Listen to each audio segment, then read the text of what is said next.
Olá, bem-vindo à série A Vida Cristã segundo Martinho Lutero, proposta pelo curso de Teologia da Universidade Luterana do Brasil.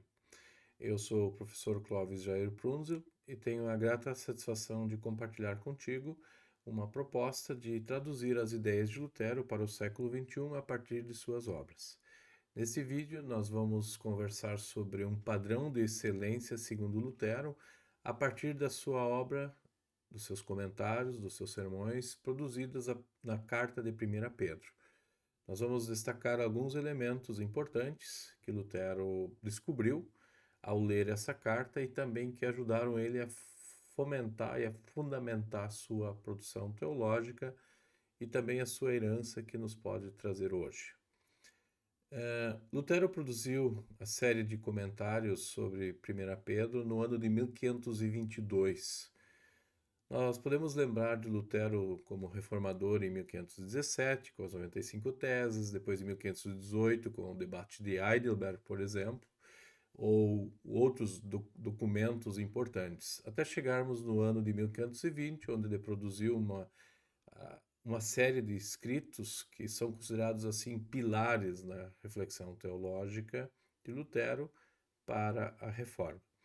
Só que aqueles pilares nem sempre construíram uma igreja apropriada, né, conforme Lutero estava propondo. E aí, depois de Lutero então sair do castelo do Wartburgo, ele percebeu de que muita gente não havia entendido aquilo que ele estava propondo. E aí, há uma série de produções que Lutero tem, a partir de 1522, depois que ele deixa o castelo de Wartburgo, onde ele quer justamente mostrar como a sua teologia precisa seguir um padrão bíblico. E a primeira carta de Pedro é, sem dúvida, um modelo de excelência, ou como Lutero vai dizer, o evangelho genuíno e puro. Então, se nós queremos entender um pouco melhor o que Lutero está propondo, nós temos que ler ele e, de certa forma, entender que ele está articulando a sua teologia, né, dentro de uma perspectiva de um teólogo ao pé da cruz de Cristo, e que faz ele olhar para a teologia não mais como um portanto ou uma consequência, mas uma hermenêutica, como já dissemos em outros vídeos, da distinção. Tá? Então, Lutero articula o seu pensamento descobrindo, no mínimo, elementos que o fazem distinguir alguns aspectos da vida cristã. E aí, então, Lutero reflete nos seus sermões, né, caracterizados como um amadurecimento evangélico. Ele já tinha entendido, né, o que é evangélico, né, sempre lembrando que em 1520 Lutero é excomungado pelo Papa e depois é proscrito pelo Império, e Lutero então tem que se preocupar em buscar uma fundamentação para a sua ação, para o seu trabalho, como um cuidador da alma, né? E esse cuidado da alma que foi a força motriz para o desenvolvimento pessoal de Lutero. Então, quando ele se concentra no texto bíblico, buscando elementos para justificar o seu trabalho como professor e também como pastor, aqui nós vemos então Lutero maduro, já segundo o professor Kolbe, isso em 1522, destacando alguns elementos da sua teologia de forma apropriada. Então, ao olharmos o comentário de 1 Pedro, aos sermões de 1 Pedro, nós vamos ver Lutero destacando que Pedro também apresenta o Evangelho. Então, assim como João e Paulo, Pedro é fundamental, né? Um outro elemento que a gente percebe lendo o comentário é de ver Jesus como dádiva, né, e também Jesus como exemplo, né? Se vocês quiserem usar os termos justificação pela fé, ali Jesus é uma dádiva, né? Exemplo tem a ver com a santificação. Uma outra coisa muito bonita que Lutero descobre ou enfatiza, né, é percebermos que nós, como cristãos, somos pedra, mas nós estamos construídos em cima de uma pedra angular. Isso tem que ser distinto, tá? Não é fundamentado, né? Sim, no pensamento católico romano, a pedra é Pedro, e no pensamento protestante, a pedra é a confissão de Pedro. Para Lutero, Pedro e a confissão fazem parte, são dois elementos importantes, tá? Uma outra coisa, e isso está na distinção de Lutero, andar na fé e no amor, né? Você vê os dois tipos de justiças muito claramente expostos desse comentário de Pedro. E também, se você quer ver o teólogo da cruz, ele só é identificado se ele manuseia a teologia da cruz, tá? Então, existe o teólogo que está ao pé da cruz e ele comunica aquilo que Cristo fez pelo ser humano. Esse é o teólogo, né? O teólogo não fala sobre si, nem fala sobre suas angústias, desejos, mas fala sobre o que Cristo fez pela humanidade como um todo. Então, nós temos o teólogo e nós temos a teologia, né? A teologia é o que nós fazemos e o teólogo é o que somos e a teologia é aquilo que Cristo faz por nós. Então, nós temos aqui elementos importantes, né? Que Lutero, então, utiliza para fazer essa leitura de 1 Pedro. Primeiro, nós percebemos uma relação, uma questão relacional, né? Uma economia, né? A palavra economia diz fazer, Lutero usa a palavra fazer negócios, né? Para falarmos de Deus. Nós percebemos que a estrutura, a vida cristã, a economia as ordens sociais, né, que a gente vai chamar de, muita gente vai caracterizar isso como medieval, Lutero percebe isso na doutrina da criação e através delas Deus se esconde, né? Então a vida cristã do indivíduo na família, na sociedade, na igreja, Deus está escondido atrás disso, né? Não é o insucesso do cristão que modela a vida, mas sim a cruz, tá? Nesse sentido, então, Pedro, o texto de Pedro é um puro evangelho, nos ajudando a perceber, né, quão doces são as palavras à nossa vida, né, que Pedro nos diz, tá? Então, nessa perspectiva, a carta de Pedro é sem dúvida um parâmetro para a nossa existência como cristãos à face da terra, tá? O texto que eu quero explorar com mais detalhes, né, na minha análise do comentário de Lutero, é o texto de 1 Pedro 3, 13 a 17, né, onde Pedro diz o seguinte: Ora, quem há de maltratá-los se vocês forem zelosos na prática do bem? Mas, mesmo que venham a sofrer por causa da justiça, vocês são bem-aventurados. Não tenham medo das ameaças, nem fiquem angustiados. Pelo contrário, santifiquem a Cristo como Senhor no seu coração, estando sempre preparados para responder a todo aquele que pedir razão da esperança que vocês têm. Mas façam isso com mansidão e temor, com boa consciência, de modo que naquilo em que falam mal de vocês, fiquem envergonhados esses que difamam a boa conduta que vocês têm em Cristo. Porque se for vontade de Deus, é melhor que vocês sofram por praticarem o bem do que praticando o mal. Então, a partir desse texto, eu quero chamar a atenção de como Lutero articulou, então, esse padrão de excelência para alguém que quer ser considerado cristão. Antes de entrarmos, então, na análise do texto, é bom e importante, né? Pedro não está dizendo coisa nova, Pedro ecoa o salmista, né? Nós podemos ler, por exemplo, no Salmo 34, alguns elementos muito semelhantes ao argumento de 1 Pedro. O Salmo diz, né? Quem de vocês ama a vida e quer longevidade para ver o bem? Refreie então a língua do mal e os lábios de falarem palavras enganosas. Afaste-se do mal e pratique o bem. Procure a paz e empenhe-se por alcançá-la. Os olhos do Senhor repousam sobre os justos e os seus ouvidos estão abertos ao seu clamor. O rosto do Senhor está contra os que praticam o mal, para extirpar da terra a memória deles.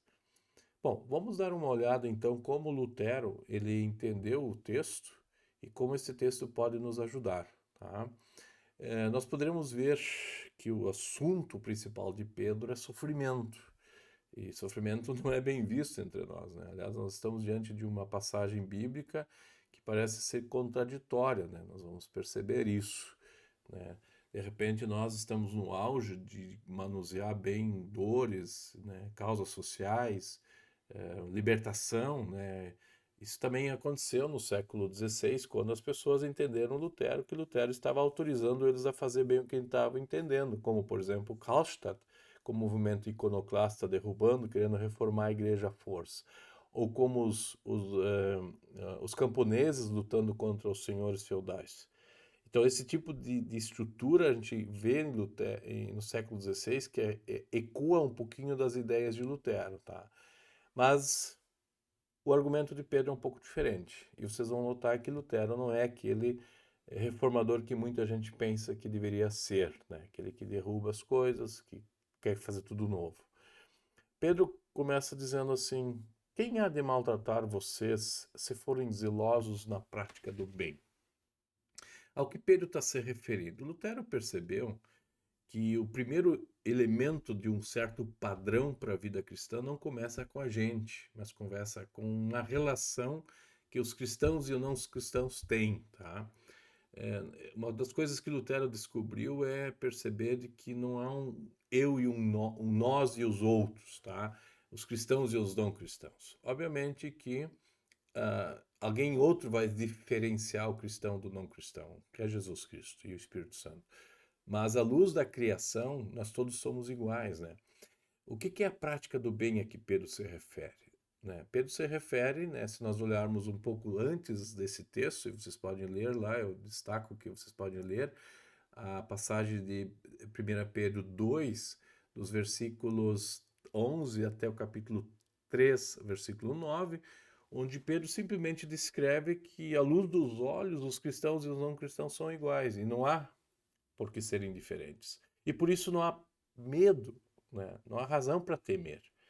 Sem dúvida não há razão para temer. Lutero sabe disso muito bem e colocou os mandamentos no início do seu catecismo, né? E nós estamos aqui num período onde que Lutero está cristalizando o seu enfoque evangélico, né? A gente já disse isso em outro vídeo, né? Os mandamentos aparecem em primeiro lugar no catecismo, por quê? Porque eles são universais. Eles não foram dados num período posterior da história de Deus com seu povo. Eles foram dados na criação. Adão e Eva já sabia que tinha que respeitar o casamento. Eu até brinquei esses dias num encontro, né? Quando José e Maria vão para Belém, eles estão cumprindo uma ordem do imperador. Casamento, né? É uma coisa civil, é uma coisa da criação, certo? A união estável proposta em 1994 em nosso país é muito semelhante a isso, né? De certa forma, José e Maria estão cumprindo uma união estável. A gente sabe muito bem que José não era casado com Maria. Nós sabemos que o casamento vem depois, certo? Mas, né, o imperador requisitou que cada um fosse voltar à sua família. E José e Maria vão até Belém. Claro que não é só isso, tá? Nós podemos ler, por exemplo, na história de Daniel, Sadraque, Mesaque e Abednego têm nomes sociais. Eles são nomes da incredulidade babilônica, né? São nomes de divindades, de coisas que estavam ligadas a um conceito diferente ligado aos hebreus, aos judeus. Mas nós sabemos muito bem que Deus faz outras coisas no meio dessa sociedade, né?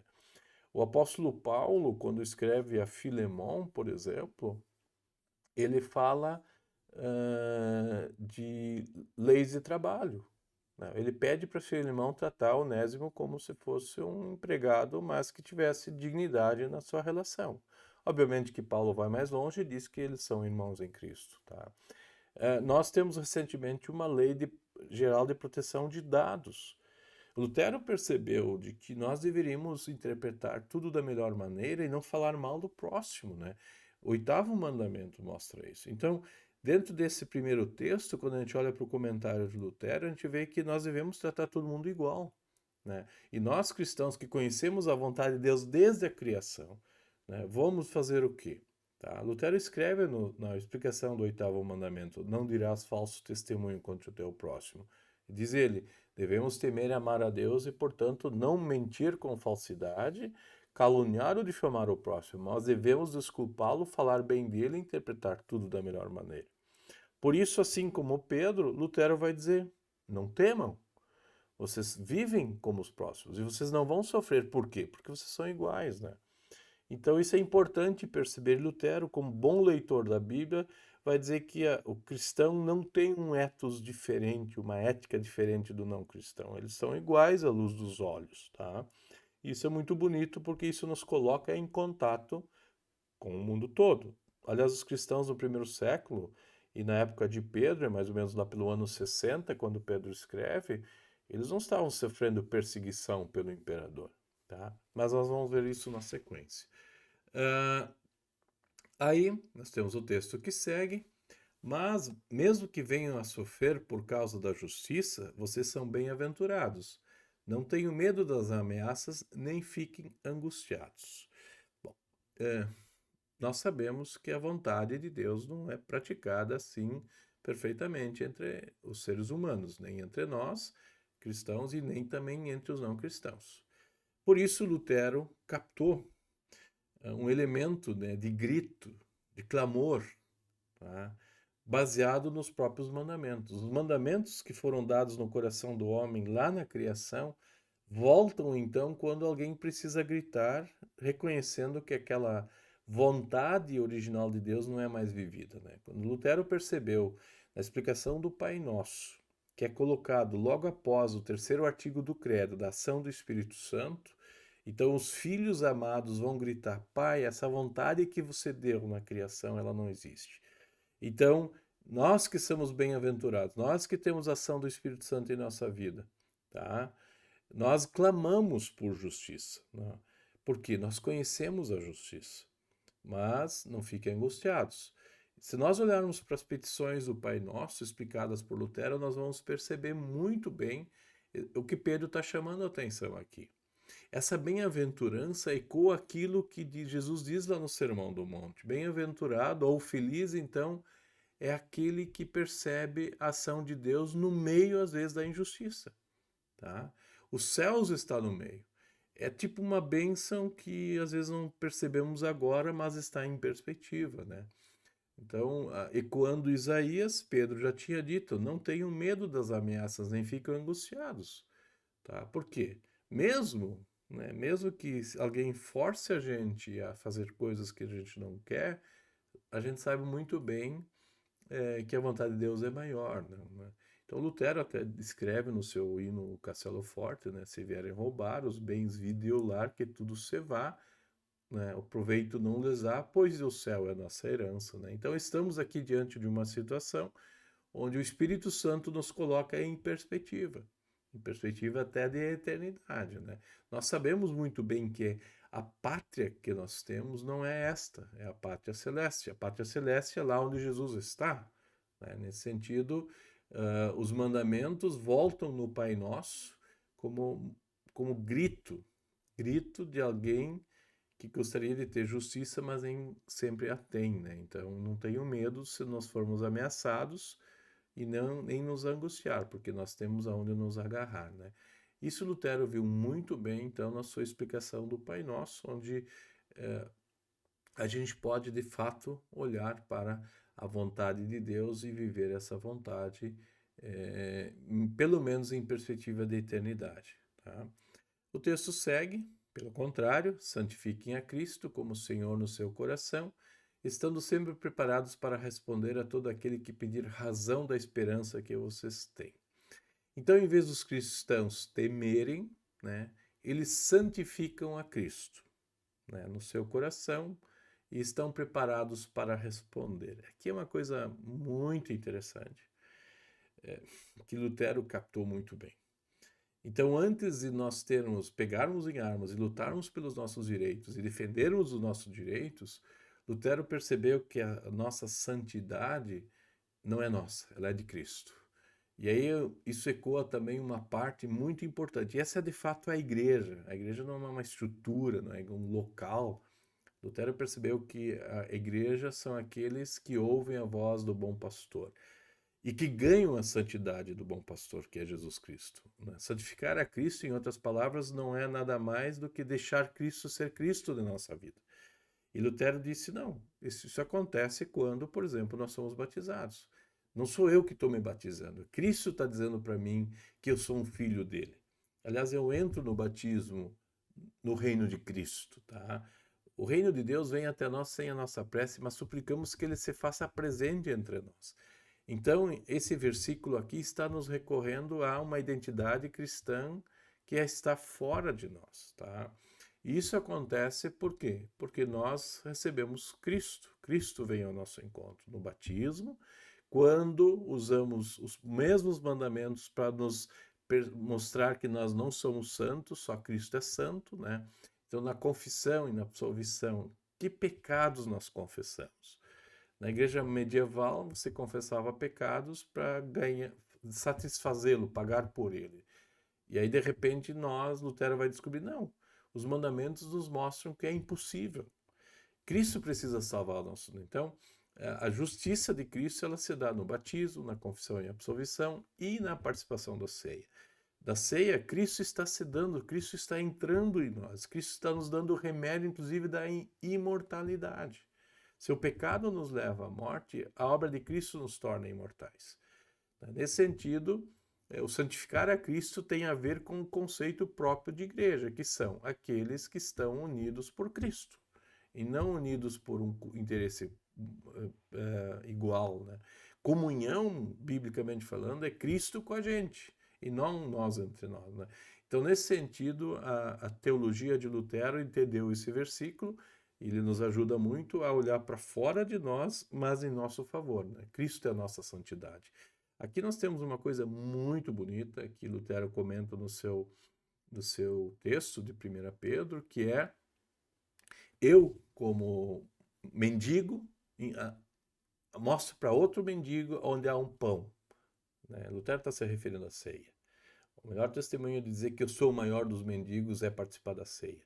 E isso é importante dentro do pensamento de Lutero. Né? Se nós quisermos pensar em missão e testemunho missionário, nós precisamos olhar dizendo para todo mundo: eu sou o maior dos pecadores. Né? Isso não é novidade, né? Lutero vai dizer que ele é um saco de vermes ambulante porque ele está morto teologicamente, mas Cristo dá vida para ele. Cristo dá a sua santidade. Né? Cristo é o noivo e nós a noiva que precisa da santidade do noivo. Né? E nesse sentido, vocês e eu somos, né, assim como Paulo disse, construídos em cima da pedra angular. Olha só, o conceito de pedra angular é importante para Pedro.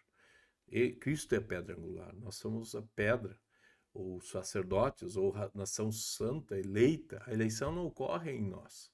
A eleição ainda está fora de nós, ela está em Cristo. Então, nós não somos um grupinho eleitos sem as intempéries da vida, pelo contrário, né? Então, a santificação passa por isso. Mas Pedro continua e Lutero vai nos ajudar. Façam isso com mansidão e temor, com boa consciência, de modo que naquilo em que falam mal de vocês, fiquem envergonhados esses que difamam a boa conduta que vocês têm em Cristo. Bom, aqui nós entramos num aspecto, né, que muitas vezes a gente tem dificuldades, né? A gente quer ser melhor que o mundo, se afastando do mundo, né?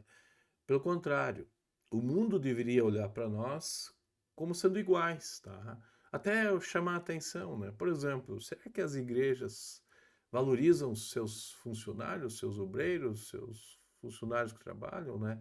Será que a gente pode dizer para o mundo que as contas da igreja estão em dia com a realidade? Nós não queremos causar escândalo, tá? A nossa ética não deveria causar escândalo para o mundo. Nós temos que testemunhar para o mundo, certo? Ok, essa é a boa consciência. Por isso, mansidão e temor, né, aquela história, né, como o Pedro começa dizendo, quem não deve não teme. É isso aí, tá? Mas não é só isso. Quando José e Maria cumpriram a ordem do imperador para ir a Belém, cumpriram a união estável, Deus tinha outro plano com eles. Né? Sadraque, Mesaque e Abednego foram mencionados para quê? Para serem heróis no período babilônico, certo? Serem testemunhas de alguma coisa a mais. Tá? Pedro chama a atenção de Filemão sobre Onésimo e diz assim, ele é teu irmão também. Cristo está com ele. Tá? E aí vem o envergonhar. Será que as pessoas percebem que nós amamos porque nós temos um amor maior feito em nosso favor, que é o amor de Cristo? E aqui nós temos, então, algum destaque importante, né? Aqui nós podemos ver, eu gosto muito de uma expressão condomínio, cum domino. Né? Nós vivemos, a igreja não é feita de pastores e leigos, né? Nós somos feitos cristologicamente. Né? Eu vejo no batismo a fonte batismal como fonte missionária, no sentido de Cristo estar em nós. Cristo também pede para termos pastores, né? Cristo sempre é o ponto de referência, tanto para o batismo como para o ministério. E aqui pastores e leigos não deveriam né, não deveriam ser considerados distintas, porque Cristo é a fonte igual, identitária. Tem funções, tem modo de ser diferente, mas são a mesma coisa, né? Então, nós temos que ter pessoas competentes para mostrar para o mundo que nós não somos diferentes do mundo, sim, mas nós somos diferentes em casa de Cristo, tá? Então, aqui eu vejo muito aquilo que Lutero fez lá no final do seu catecismo, que é o desempenho do sacerdote dos crentes, sacerdócio dos crentes. O que é isso? O sacerdócio dos crentes não é um empoderamento, mas é mostrar para o mundo, com mansidão e temor, com boa consciência, a conduta que nós temos em Cristo. E essa conduta é aquilo que Paulo vai dizer para Filemão: vocês são irmãos em Jesus. E é exatamente isso. Nós não somos pedras mortas, nós somos pedras vivas, diz Pedro. Nós não somos galhos secos ligados ao tronco, nós somos galhos que se beneficiam do tronco para produzirem. E nesse sentido, Pedro nos ajuda muito, tá? E o padrão é vergonha para os não descrentes, tá? Então não é uma santidade nossa que nós compartilhamos com o mundo, mas é aquela santidade de Cristo, né? E eu vejo no Novo Testamento um testemunho muito claro sobre isso, tá? Nós não precisamos ser diferentes nas iniciativas em relação ao mundo, como eu já falei. Nós somos iguais, né? Mas nós sabemos responder, tá? A igreja cristã e a vida, a santidade de Cristo, ela é um fermento que leveda a massa de forma lenta, ela não é impositiva, ela vem, ela vai devagar, tá? Se a igreja teve que levar tempo para mostrar que as crianças eram importantes, também são filhos de Deus, para uma sociedade que fazia aborto naturalmente, né? As crianças eram vistas como inferiores, né? Os escravos ou trabalhadores eram seres inferiores aos patrões, né? Ou as mulheres eram inferiores aos homens, como é na cultura grega, né? Quando Paulo vai dizer maridos e mulheres têm uma boa relação, patrões e empregados têm uma boa relação, pais e filhos têm uma boa relação, essa boa relação tem uma razão, é Cristo que está no meio. Então Pedro chama a atenção, esse é mais um elemento do padrão, que é o sacerdócio, que é o sacerdócio onde todos estão a serviço do Senhor. Por quê? Porque eles mediam a palavra. Assim como o sacerdote no Antigo Testamento mediava o sacrifício perante Deus, não era o sacerdote que morria. Nós também não morremos. Quem morre é Cristo, que é a palavra que nós mediamos para o mundo. Isso Lutero viu e destacou muito bem, tá? Então, os cristãos eles não são diferentes. À luz dos olhos eles são iguais, mas o fundamento que constrói o seu prédio, né, como pedras vivas, né, nós temos a pedra angular, que é Jesus Cristo, tá? E nesse sentido, nós cristãos vamos envergonhar o mundo, né, como diz Pedro aqui, porque eles vão ver que nós temos algo mais, não só os olhos, mas Cristo em nosso favor. Porque se for da vontade de Deus, é melhor que vocês sofram por praticarem o bem do que praticando o mal. A palavra sofrer é a grande palavra na carta de Pedro. Só que não é o sofrimento por falta de salário, por saúde, por falta de comida. Tá? E essas intempéries todo ser humano passa. Okay? Inclusive os cristãos passam por ela. Tá? Aqui o sofrimento se refere ao sofrer como Cristo sofreu. No Novo Testamento e na Bíblia, o sofrimento ele não ocorre a não ser baseado no sofrimento de Cristo. Então, a palavra passio, que é o termo grego para sofrer, aí vem a palavra paixão, por exemplo, a paixão e morte de Jesus Cristo, né? Ela sempre se refere ao que Cristo tem que fazer por nós. E nós, como pequenos cristos, também sofremos em relação ao mundo, percebeu Lutero. Então, nós vamos nos entregar, sim. Lutero é um cara que viu as necessidades humanas com muito amor e carinho, mas não se concentrou teologicamente nelas, tá? Lutero teve a oportunidade de fazer mais de uma confissão de fé e sempre em meio a crises, né? Aqui, por exemplo, 1522, Lutero está passando... Bom, lembrem, Ele foi excluído dentro da igreja e da sociedade, né? Ele é um inimigo, qualquer um pode matá-lo. Mais sofrimento do que isso é impossível. Mas Lutero não faz uma apologia dessa situação dele, não faz-se de coitadinho, né? Lutero vai no ponto principal. Nós sofremos por causa de Cristo. Assim como Cristo sofreu por nossa causa, por causa dele nós sofremos. E nesse sentido, quem crê na cruz sabe que carrega cruzes, certo? Não há como não fazer isso. Então esse é o parâmetro, né? Observem, os parâmetros de qualidade cristã passam por isso, diz Lutero. Isso aqui é um comentário escrito por alguém muito distante, talvez, por nós, né? Então, né? E aí nós podemos dizer, então, com Pedro, com Lutero e com toda a igreja cristã, é por causa de Cristo é que nós sofremos, porque ele nos amou primeiro, tá? Bom, dentro de tudo isso, podemos ir, então, para a conclusão desse nosso vídeo, onde nós queremos destacar algumas coisas para encerrar, então, essa descrição desses elementos, desses parâmetros de qualidade de vida cristã, de excelência, como diz Lutero quando comentou Pedro. Primeiro, nós ouvimos não sobre Lutero, tá?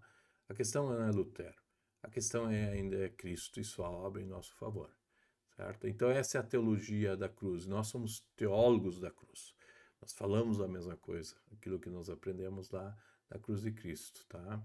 E aqui nós percebemos um Lutero que não está propondo mudanças, mas está propondo trazer o Salvador em nosso favor, tá? Cristo é anunciado, né? E tudo aquilo que pertence a Cristo também pertence aos que creem nele, né? Então não é um Deus absoluto, um Deus sentado no trono, mas é um Deus que vem ao encontro do ser humano. Como falamos antes, um Deus que se relaciona com promessas e bênçãos, certo? Então a obra de Cristo não é uma obra do passado, ela é trazida para o presente a partir do batismo. E não é uma obra do futuro, onde nós nos afastamos da realidade, mas nós mantivemos a realidade trazendo o futuro para hoje. A participação na ceia é isso. Então, os grandes movimentos do passado se tornar presente no batismo e do futuro se tornar presente na ceia é o que justifica a nossa identidade cristã, né? Lutero viu isso, né? Lutero viu também que a palavra, ela cria realidades, tá? A fé não é uma qualidade inata da alma, nem é um dom natural. A fé é algo que deve ser apresentado a nós, operado em nós, um avanço evangélico para a liberdade diante de Deus, tá? A fé considera Deus verdadeiro e confiável. A fé diz assim, aquilo que Deus disse é verdade. É verdade, não é mentira, tá? Não vamos mudar isso, né? Por outro lado, né, assim como Satanás fez, usou a palavra de Deus e transformou isso em mentira, tá? Então, quando nós não cremos na palavra, nós tornamos Deus mentiroso. E isso é incredulidade para Lutero, isso é fé falsa. Então, a fé verdadeira diz, não, aquilo que Deus disse é verdade. Deus não pode mentir. Isso é fé. Fé não é uma qualidade humana, mas fé é se agarrar a alguma coisa fora da gente, tá? Isso é importante em Lutero. Longe de ignorar, e aqui é uma coisa, de novo, muito bonita, né? Longe de ignorar as boas obras ou transformar o amor humano em uma fonte de salvação, Lutero fez a distinção, então, entre o que é obra de Cristo e o que é obra nossa. São distintas, não separadas, né? Tanto é que isso aparece muito claramente em Pedro. Os cristãos não são diferentes no mundo, mas eles têm alguma coisa diferente. Então essa distinção é importante, né? Então Lutero quer que todos aqueles que preguem a vida dos cristãos, né, que eu chamo de pregadores e paroquianos, né, é baseado na ação de Deus em favor do ser humano. Então isso é muito bonito na teologia de Lutero que a gente vê no comentário a 1 Pedro, tá? Outra coisa importante, permanecer naquilo que nós estamos, né? Ou viver bem a vida nós estamos. Aqui nós temos o conceito de vocação, né? Vocação não é se tornar um criador como Deus fez, tá? Mas é um cooperador de Deus. E isso acontece na última parte, por exemplo, do catecismo, nós chamamos isso de tábua dos deveres, assim como os apóstolos, especialmente Paulo e Pedro, fazem, eles escrevem, né? Olha, Pedro vai dizer para as mulheres que casaram com maridos não cristãos, permaneçam, mesmo que você tenha dificuldades, mesmo que você sofra pequenas interferências pelo fato de ser cristão. Aliás, a palavra perseguição em 1 Pedro não é uma perseguição do governo romano contra os cristãos, né? A primeira carta de Pedro é uma carta circular, ela foi escrita para mais regiões, né, do Império Romano, e as pessoas sofrem perseguições nas pequenas coisas, dentro de casa, no trabalho, né, na época, né, não era uma perseguição assim, institucionalizada do governo romano. Até lá havia uma certa estabilidade, tá? Então, mas no dia a dia as pessoas são questionadas de sua fé e precisam da razão dela, como ele escreve, né? Então nós nos tornamos cooperadores mantendo a boa vontade, né? A ideia da simultaneamente, né? Deus trabalha nesse mundo de duas formas, mantendo o reino terreno e mantendo o reino espiritual, né? E isso é importante, né? E nós respondemos nessas duas dimensões, tá? Quando as pessoas olham para nós, nós continuamos pagando os impostos, nós continuamos sendo brasileiros, mas nós temos também uma pátria celeste, tá? Nós não precisamos colocar uma bandeira do Brasil no nosso altar na igreja. Não precisamos fazer isso. Mas nós temos que responder civilmente, assim como os cristãos que Pedro estimulou, né? E aí nós administramos, né? Eu não gosto muito da palavra reinos, né? Deus tem um reino só, venha o teu reino, como diz Lutero, como diz Jesus, né? E depois Lutero replica no Pai Nosso, né? O reino de Deus é um só, né? E esse reino é administrado por Deus através da graça e do perdão em Jesus Cristo e também pela espada, como Agostinho dizia, né? Mas eu acho que não, Lutero prefere a palavra pão, tá? O bom governo é pão, não é espada, né?